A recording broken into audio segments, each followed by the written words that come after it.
নমস্কার বন্ধুরা, Moumita's cooking J and M চ্যানেলে আপনাদের সকলকে অনেক অনেক শুভেচ্ছা আর ভালোবাসা। আজকে বানাবো ভেজিটেবল ফ্রাইড রাইস।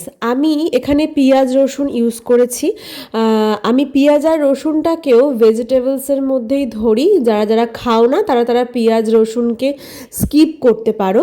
তো শীতের মরশুমে নানান রকমের জিনিস পাওয়া যায়, তো সেই জন্য সমস্ত কিছু দিয়ে একটা ভেজিটেবল ফ্রাইড রাইস দেখাচ্ছি। এরপরে আমি আরও অনেক কিছু যেগুলো শীতে স্পেশাল পাওয়া যায় সেই সমস্ত দিয়ে একটা ফ্রাইড রাইস দেখাবো। তার আগে এটা দেখো, সঙ্গে থেকো।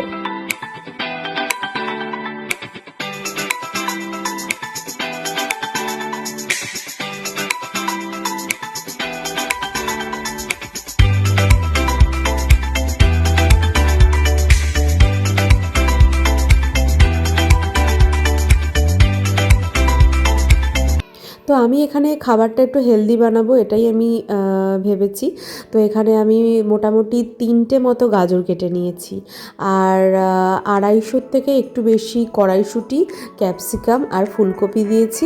আর এদিকে পেঁয়াজ দিয়েছি আমি একটা মতো, আর 4-5টা রসুন কুচি করে নিয়েছি, একটু বিনস ওটা ওখানে ধরেনি বলে এদিকে নিয়েছি, কাঁচা লঙ্কা আর আদা। এখানে আমার দেখো ভাতটা সেদ্ধ কড়াই ছিল। তোমরা এখানে গোবিন্দভোগ চালও ইউজ করতে পারো, না হলে যে কোনো বাসমতি রাইস ইউজ করতে পারো। আমি এখানে আগের দিনের লেফট ওভার রাইসই ইউজ করেছি, যেটা আমার ফ্রিজে রাখা ছিল।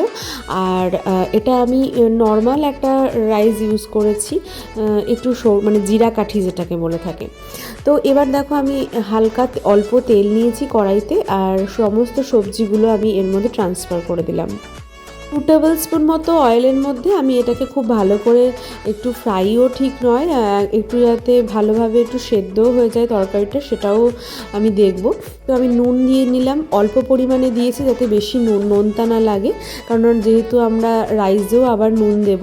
এবার আমি এটাকে নেড়ে চেড়ে নিচ্ছি। প্রথমে একটুখানি গ্যাসের ফ্লেমটাকে হাই রেখে নেড়ে চেড়ে নেব, তারপর মানে সামান্য ফ্রাই করে নিয়ে দেন আমি এটাকে ঢাকনা দিয়ে ঢেকে সেদ্ধ মতো করব, যাতে এর কাঁচা ভাবটা চলে যায়, আর রাইস খাওয়ার সময় যাতে কচকচ টাইপের ব্যাপারটা যেটা থাকে ওরকম না থাকে। তো এটা একটু সেদ্ধ করে নিলে আমাদের খেতেও সুবিধা হবে, তাড়াতাড়ি হয়ে যাবে। তো নেড়ে চেড়ে নিয়েছি। এবার আমি এটা যাতে বেশি জল না বেরোয় এই জন্য প্রথমে হাই ফ্লেমে রেখেছিলাম, তাই তারপরে ঢেকে দিলাম। 5-7 মিনিট পরেই চলে এসেছি। যেহেতু খুব ঝিরিঝিরি করে কাটা, সেই জন্য আমার সবজি কিন্তু একদম সেদ্ধ হয়েই এসছে।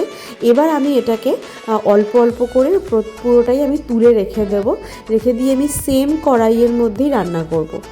বেশি অয়েল আমি ইউজ করব না, যেহেতু এটাও আমি একটু অয়েল দিয়ে ভেজেছি, সেই জন্য এর মধ্যেও কিন্তু 2 টেবিল স্পুন মতো অয়েল আছে। তাই আমি 1 টেবিল স্পুন মতো একটুখানি অয়েল নিলাম, নিয়ে আমি এর মধ্যে যে পেঁয়াজটা কেটে রেখেছিলাম ঝিরিঝিরি করে, সেই পেঁয়াজটা আমি এর মধ্যে ট্রান্সফার করে দিচ্ছি। প্রথমে পেঁয়াজ দেব, তারপর দেব হচ্ছে রসুন কুচি, আদা কুচি, আর লঙ্কা যে আমি রেখেছিলাম কাঁচা লঙ্কাটাও আমি কুচি কুচি করে এর মধ্যে দিয়ে দিচ্ছি। দিয়ে এগুলোকে হালকা একটু তেলের মধ্যে নেড়ে চেড়ে একটু ভাজা ভাজা করব। খুব একটা বেশি লাল করে না ভাজলেও চলবে, সামান্য কাঁচা ভাবটা যাওয়া মতো ভাজতে হবে। একটু গ্যাসের ফ্লেমটা মিডিয়াম করে নিয়েছি, একদম মিডিয়াম লোতে করে কাঁচা ভাবটা যাওয়া অবধি ভেজে নেব ভালোভাবে। এইবার আমি যে সেদ্ধ করা চালটা রেখেছি সেটা আমি এর মধ্যে অল্প অল্প করে ট্রান্সফার করব। তার আগে একটা টিপস, সেটা হচ্ছে একটু রেস্টুরেন্ট ফ্লেভার আসার জন্য আমি এর মধ্যে সামান্য একটু সয়া সস দিলাম। শীতের মরশুমে যদি তোমরা রাইসের পরিমাণটা আরেকটু কম নাও আর সবজির পরিমাণটা আরেকটু বাড়িয়ে নাও, তাহলে কিন্তু অনায়াসে একটা ডায়েট প্ল্যান এটা দিয়ে করাই যায়, কোনো অসুবিধা নেই। ব্যালেন্স ডায়েটের মধ্যে প্রোটিন রাখবে, আর সামান্য একটুখানি ফ্রাইড রাইস এরকম টাইপের যদি সবজি দিয়ে করতে পারো, তাহলে বেশ ভালোই একটা ব্যালেন্স ডায়েট হয়। এবার এটাকে খুব ভালো করে নেড়ে চেড়ে নেব। আমি পুরো যে সবজিগুলো আমি ভেজে রেখেছিলাম সেটাও আমি এর মধ্যে দিয়ে দিলাম, দেখতেই পাচ্ছ। দিয়ে আমি খুব ভালো করে নেড়ে চেড়ে ভাতের সাথে মিশিয়ে নিচ্ছি। নেড়েচেড়ে পুরোটা মশলার সাথে পুরো ভালোভাবে মশলা মানে সমস্ত সবজির সাথে রাইসটা ভালো করে মিশিয়ে নেব।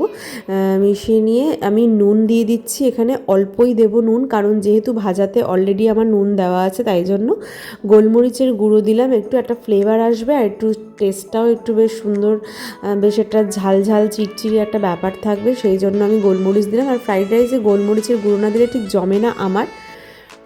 তো এবার ভালো করে নেড়েচেড়ে আমি এটাকে মিশিয়ে নেব। আর তোমরা আমাকে জানাবে তোমাদের কার কার ফ্রাইড রাইস খেতে ভালো লাগে। আর যারা যারা নিরামিষ ফ্রাইড রাইস খাও তাদেরকে বলে রাখি পেঁয়াজ আর রসুনটা তোমরা স্কিপ করে তারপরে এটা বানাতে পারো। আর একটা কথা যেটা আমি বলতে ভুলে গেছি, সেটা হচ্ছে যখন আমি সবজিগুলো এর মধ্যে দিচ্ছিলাম ভালো করে ফ্রাইড রাইসটা ফ্রাই করার সময়, তখন আমি এর ওপরে কিন্তু পেঁয়াজ পাতা দিয়েছিলাম, অনিয়ন, স্প্রিং অনিয়ন যেটা। তো আমার ফ্রাইড রাইস পুরোপুরি হয়ে গেছে। এবার আমি একটা ট্রে নিয়ে নিয়েছি, মানে একটা পাত্র নিয়ে নিলাম, যার মধ্যে ট্রান্সফার করে তোমাদেরকে দেখাবো যে ফ্রাইড রাইসটা কতটা ঝরঝরে আর কতটা লোভনীয় হয়েছে। ভীষণই সুন্দর হয়েছে আর খেতেও কিন্তু ততটাই টেস্টি হয়েছিল।